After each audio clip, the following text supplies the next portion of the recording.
Bhadrak block रांदिया कोरंटठारे समाजसेवी स्वर्गत अनंत प्रसाद जेनांक प्रथम श्राद्ध वार्षिक अवसर में स्मृतिचारण सभा अनुष्ठित हो जाइछि। नाट्य निर्देशक गौरांगचंद्र बारिक संयोजन अनुष्ठित स्मृतिचारण सभा वरिष्ठ नागरिक मोहिनी मोहन महापात्र, रामचंद्र पंडा, दोलगोविंद धल, दिगंबर राउल,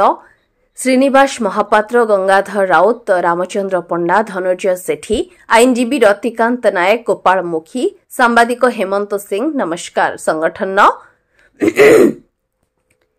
सांबादिक हेमंत सिंह नमस्कार संगठन विश्वरंजन पंडा, अमीय महापात्र, गोपाल महापात्र प्रमुख निज निजर वक्तव्य स्वर्गत जेनांक प्रतिभा उपर आलोकपात करि से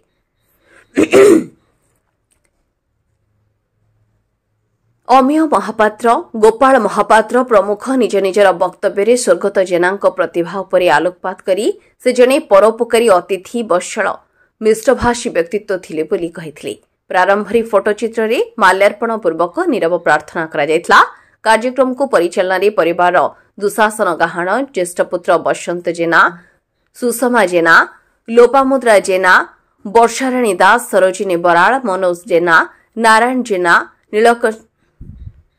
नीलचक्र गाहाण, चिंतामणि जेना प्रमुख सहयोग करथिले।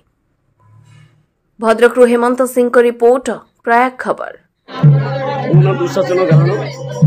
सर कौन कहे स्वर्गत अनंत प्रसाद जेना आज प्रथम श्राद्ध वार्षिक कौन कहे? मोर बड़ भाई मुझे मो मामू घर पाई जाइए मोर छटा बटा चेंज हो मोर से निज बड़ भाई तांकरी कर कमल आम सब मनीष कहला भाया आखिर समस्त लुहा से कौन करी मो बड़ भाई सारा जीवन परिश्रम कर व्यक्तित्व आदर्श आम मनीष आम परिवार भी सब दिग्दर्शन देती निज परिश्रम समस्त एकत्रित कर उच्चकोटीर दिग्दर्शन से आम मनीष कर ये आज प्रथम वार्षिक श्राद्ध वार्षिक आम समस्त परिवार आम समस्त ईश्वर पाखे प्रार्थना करुचु जे आम समस्त आशीर्वाद था आम समस्त आशीर्वाद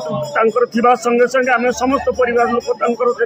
सब उत्तराधिकारी आम ईश्वर प्रार्थना करुचु